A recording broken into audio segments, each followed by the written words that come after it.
Yes,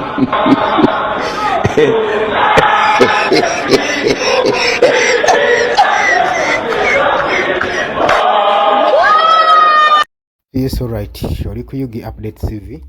Osinzira obango otuuliza gwe mukwano gwange ali yampuliriza gwatanatuyunga kukkirira wansi waliwo ekigambo subscribe kikooneko oberenge otwegattako. Parliament y'eggwanga Uganda olemwa ebimu ku byafaayo bya Parliament y'eggwanga Uganda.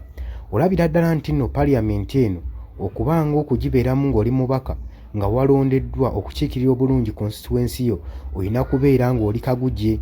olina kubeera nga tolumikako kubanga jjukira nti nno oludda oluvuganya saako n'oludda oluli mu gavumenti abali mu gavumenti bakubisa omuwendo munene nnyo muno oludda oluvuganya so nga weesanga ng'ensonga ezimu ezandiyisiddwa ezandiyambye eggwanga ziyisibwa ludda oluli ku opposition ate oba oli awo luyo oludda oluli ku gavumenti obutawa ludda luno mwaganya kuyisaawo biiruzi zaabwe ze baba baagala okukwatako nekifundikira ng'eggwanga liri mu matigga nga Parliament y'eggwanga Uganda terina makulu olw'ensonga nti nno n'atula kakiiko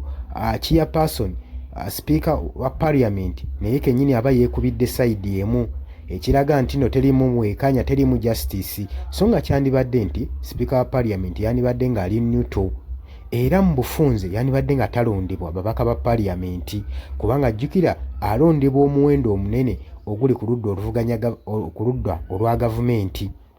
newankubadde oludda oluvuganya gavumenti luvaayo ne luwakanya endowooza eyo mu kulonda naye era basigala bakubwa babiitingibwa olw'omuwendo lw'ennamba eri ku sayidi ebi baabuwe ne bafundikira nga tebafunyeemu wadde kakisana kamu okulaba nga balonda omubaka okulonda speaker wa Parliament asobola okuba nga asala ensonga nga we zandibadde kakati eyo Parliament y'eggwanga Uganda ejjuddemu ntalo kulwanagana kusikangana na muguwa.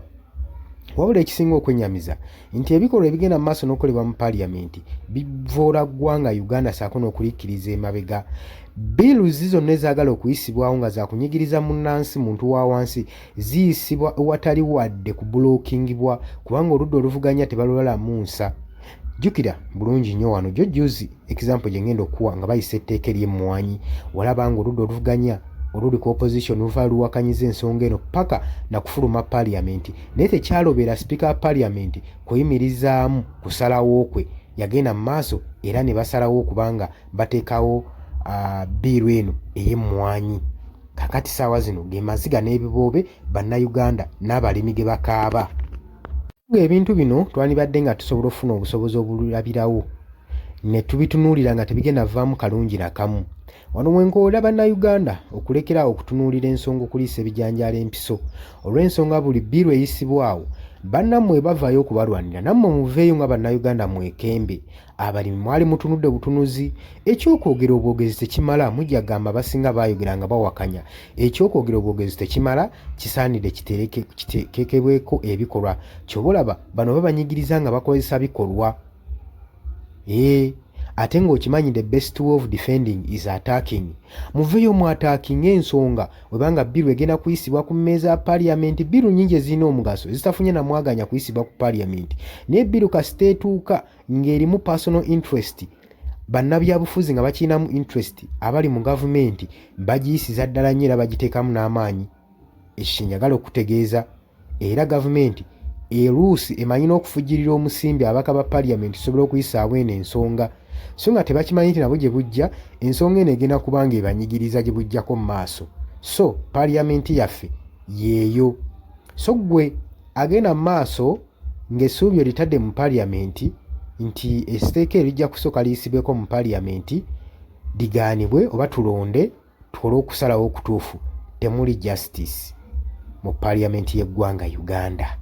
Era amaziga n'ebiboobe bannayuganda ge basinze okuba nga bakaba gw'olaba amaziga bakulukusa byonna ebiwundu biva mu Parliament y'eggwanga Uganda lwansonga tekoze kimala kulwanira muntu wa wansi bo bakolera muntu saako na gavumenti. Oli ku Yugi Updates TV kosinza obanga otuwuliriza nyongera okutegeeza nti gwe tannatweyungako kirya wansi olw'ekigambo subscribe kikooneko obeere ng'otweyungako abali emitala w'amayanja Qatar, Dubai, Saudi Arabia, Oman, US, UK nammwe abali South Africa mbatumiddeko nnyo mwe bali kwekuumira ku mayengo tugenda kuba nga tukomawo mweraba.